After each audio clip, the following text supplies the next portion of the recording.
قصة عجيبة غريبة. رجل داعية من المغرب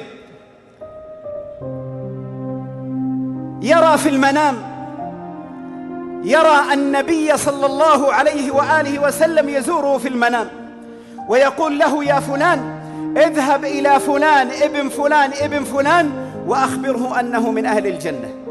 في زماننا هذا تأتي الليلة الثانية ونفس الرؤيا، تأتي الليلة الثالثة ونفس الرؤيا. هذا الرجل المغربي انطلق مباشرة، جمع ماله وأغراضه واتجه إلى مكة حرسها الله. أخذ عمرة ثم بدأ يتصل ببعض من يعرفه من الدعاة والصالحين: نريد فلان ابن فلان ابن فلان. بحثوا عنه، فتشوا عنه، وجدوه في حي قديم، وإذا بهم يدخلون هذا الحي ويسألون عن فلان ابن فلان ابن فلان. يرون هيئتهم صالحون، أشكالهم صالحة. نريد فلان ابن فلان ابن فلان. قالوا: ماذا تريدون به؟ هذا ما يناسبكم، هذا إنسان خربان وأنتم أناس صالحون. قالوا: نريده. اتجهوا إليه وجدوه، خرج إليهم يقول: هذا الداعية خرج إلينا، وإذا بي أرى منظره. استغربت. الذي كان في مخيلتي أنه رجل عابد ذو لحية كثة، وجه يضيء نورا، يقول: وإذا بي أتفاجأ بهذا الإنسان. قال: خاف منا، من أنتم؟ اقترب منه هذا الداعية وقال له: أنت فلان ابن فلان ابن فلان. قال: نعم أنا هو، ماذا تريد؟ قال: جئتك أبشرك بأنني رأيت النبي صلى الله عليه وآله وسلم 3 ليال، والله ما كذبت عليك في حرف واحد. قال: اذهب إليه وبشره أنه من أهل الجنة.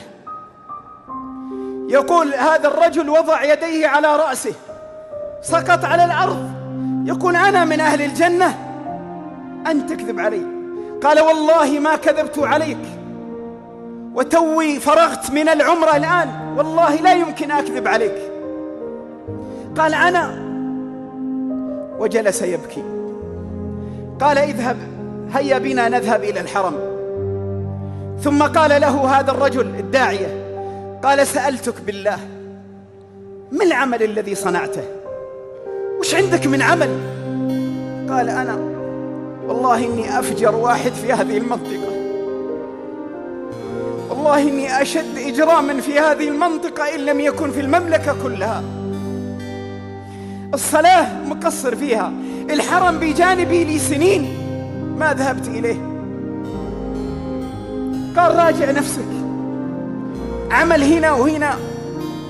قال: ما فيه إلا عمل واحد أذكره، أن فلان جار لي توفي وترك أرملته وأطفاله، فأقسمت بالله العظيم أن أقسم راتبي بيني وبينهم، أقسم راتبي بيني وبينهم، والله من ذلك القسم إلى يومك هذا وأنا أقسم الراتب بين هذه الأرملة وبين أطفالها وأطفالي. من يعمل هذا العمل؟ ونبينا صلى الله عليه وآله وسلم يقول: القائم على الأرملة والمسكين كالمجاهد في سبيل الله، وكالصائم الذي لا يفطر والقائم الذي لا يفطر. قال: هيا بنا إلى الحرم. قال: لا، ما أجي الحرم وأنا بهذا الشكل. ذهب واغتسل، لبس ملابس، انطلقوا إلى الحرم. يقول: أول ما دخل وإذا به يبكي، ما توقفت دمعاته. أقيمت الصلاة، صلى الإمام، قرأ الآيات. يقول: وإذا به في حالة بكاء هستيرية. يقول: أنا بكيت من بكائه. ويركع الركعة الأولى والثانية ثم الثالثة، وفي السجدة قبل الأخيرة لم يرفع رأسه من السجود، قبض الله عز وجل روحه.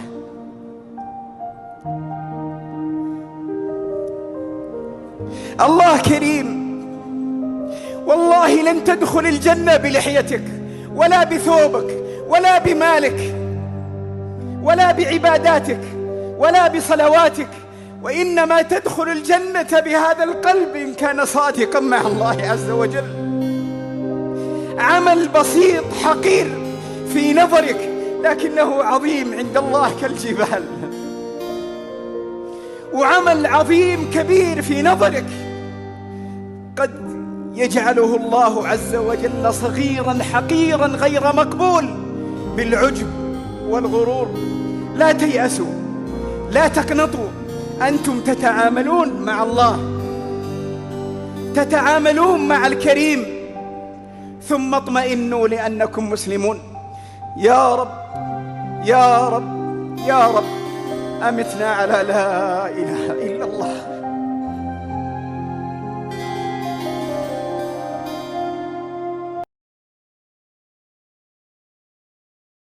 Ada satu cerita bagaimana sedekah juga menjaminkan husnul khatimah.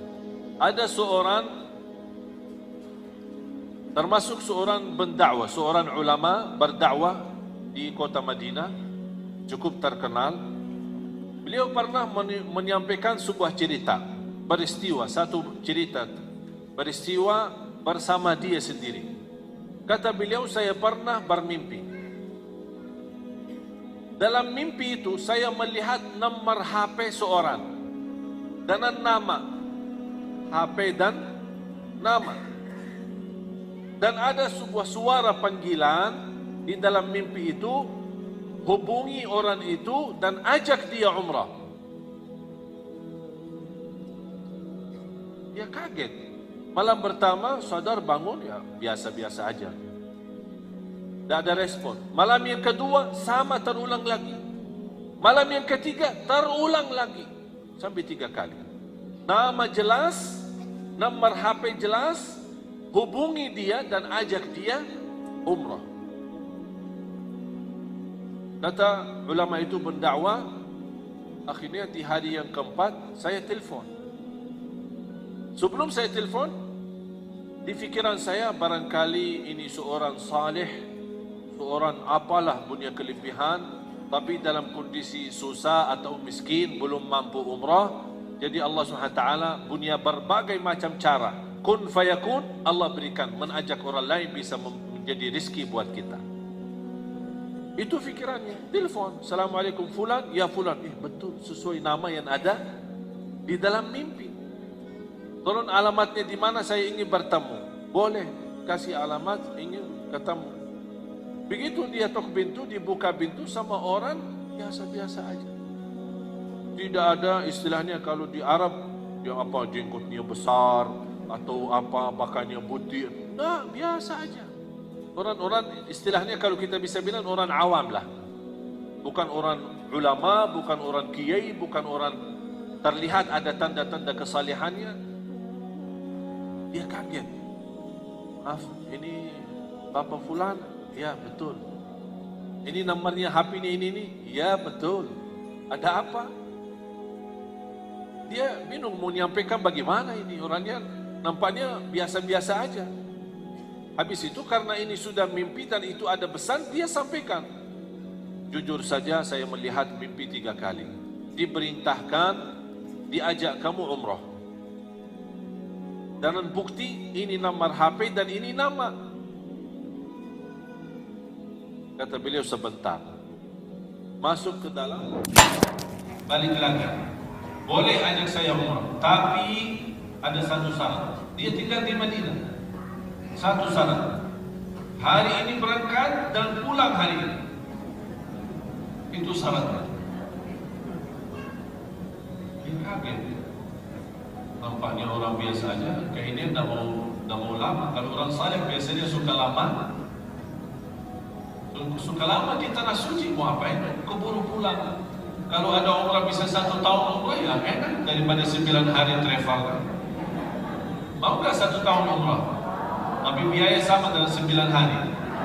Tak mau bayar 1 tahun. Tapi subhanallah, banyak jamaah kita yang mendapatkan kemudahan bisa ke tanah suci, tapi terlihat mereka banyak di pasar daripada di masjid. Sibuk belanja. Karena dia tidak merasa nikmat dapat kemudahan ke tanah suci. Beda sama orang yang sepanjang hidupnya berdoa. Kalau sudah 2 kali, 3 kali sudah tak jadi biasa, kebiasaan. Itulah ibadah yang kebiasaan itu bahaya. Beda sama ibadah, ada rasa merindukan. Merindukan Ka'bah, merindukan makam Rasulullah SAW, merindukan Masjid Nabawi, merindukan. Beda rasanya. Habis itu sepakati sudah diajak umrah. Tahu-tahu kata ulama itu, tahu-tahu saya temani perjalanan biasa-biasa aja sampai ke Makkah. Mampir ke Miqat di Madinah Bir Ali, sana ganti baju di sana, ihram semua segala, terus lanjut perjalanan sampai ke Makkah. Begitu langsung sampai Makkah, langsung cepat-cepat, ayo cepat-cepat, kita mau cepat pulang. Itu bahasanya. Terus tawaf selesai, Safa Marwah selesai, cukur, tahallul, lepas ihram, pakai baju, udah ya, ayo yuk kita pulang. Astagfirullah, kaget. Apa rahasia di belakang orang itu? Pas begitu kami jalan kaki menuju ke parkir mobil untuk siap-siap pulang. Tiba-tiba orang itu, maaf, saya mau balik lagi ke masjid. Astagfirullah. Oh sebentar, cepat-cepat, sebentar mau balik lagi. Sebentar aja, saya ada keinginan segala tahu muncul di dalam hati saya, ingin sekali mau salat 2 rakaat. Dari tadi bisa salat, bisa nikmat. Oh cepat-cepat pulang, sekarang mau balik lagi. Udahlah, terserah mau. Tapi tak apa-apa kalau mau nginap. Enggak, salat 2 rakaat langsung pulang. Terserah, ikuti. Pas dapat, apalagi kalau musim lagi sepi, habis haji, biasanya habis haji langsung sepi banget. Pas sampai ke sana, habis cium Al-Hajarul Aswad, kemudian dia salat di depan Ka'bah. Salat 2 rakaat. Kata ulama itu, saya perhatiin. Salat pertama, baca ruku, sujud. Rakaat kedua, berdiri, ruku' dan sujud. Pas di sujud yang terakhir, lama sujudnya. Pas saya datang, lama, terasa lama banget, bukan biasa. Ini dari tadi cepat-cepat malah. Kok ini kok terakhir kok lama? Barangkali mau berdoa. Tapi terlihat lama, bukan biasa.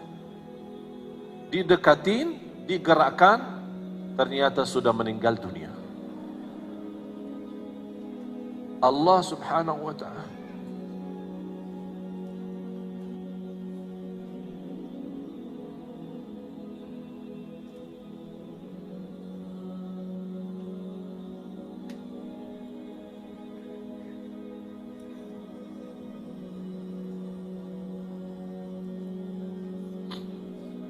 Allah Subhanahu wa ta'ala mengantarkan orang melalui mimpi untuk menjemput ke husnul khatimah. Itulah cara Allah Subhanahu wa ta'ala yang kita tidak bisa tahu. Tidak bisa tahu. Allah maha baik, bahkan terlalu baik sama manusia. Inilah diantaranya seorang susah payah tidak punya kemampuan bisa berumrah, Allah hantarkan melalui mimpi bisa diajak umrah, bahkan dihantarkan ke Makkah, ke tanah suci supaya dapat husnul khatimah di sana. Inilah cara Allah. Kalau Allah berikan izin husnul khatimah, tidak ada yang bisa membidahkan husnul khatimah itu. Orang biasa, orang awam, bukan seorang apa kelebihannya. Habis meninggal dunia, dia kembali langsung ke Madinah bertemu keluarganya. Apa cerita di belakang ini orang? Apa cerita? Apa rahasia? Ternyata Bapak Ibu ada satu, ini yang Allah gambarkan. Mereka selalu berinfak secara diam-diam maupun sembunyi. Kata isterinya, setiap kami masak makanan, beliau selalu tegaskan ke saya tidak mau makan dan haram makan itu bagi saya. Sebelum tetangga saya, seorang ibu tua tidak punya siapa-siapa yang layani, sebelum si ibu tua ini makan dulu. Habis dia makan, baru saya makan sisa. Itulah kelebihannya hanya satu. Bu dan jamaah sekalian, kita tidak tahu mana saja amal salih yang menjaminkan husnul khatimah. Bisa amal salih sederhana, tak dinilai, tak dihitung, tapi ternyata melalui amal itu terjamin masuk surga.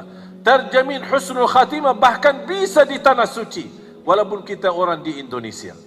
Allah punya berbagai macam cara. Ini semua dunia dan segala isinya Allah yang atur. Kita tidak bisa apa-apa. Oleh kerana itu jamaah sekalian, ketika kemarin saya di Hong Kong, saya terharu sekali kepada seorang wanita pembantu.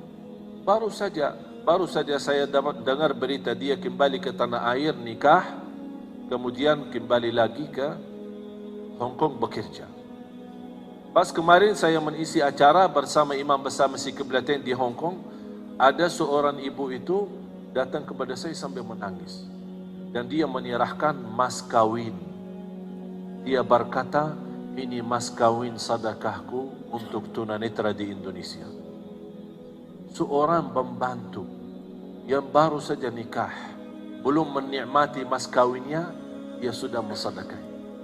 Bahkan ada satu lagi di antara mereka yang menjadi tenaga kerja. Mereka pergi ke sana tinggalin keluarga istri karena dia butuh mencari nafkah dan rezeki. Dia mengikhlaskan gaji 1 tahun. Dan dia mohon kepada saya, mohon diterima. Saya berdoa, ya Allah, mohon diterima mereka ini.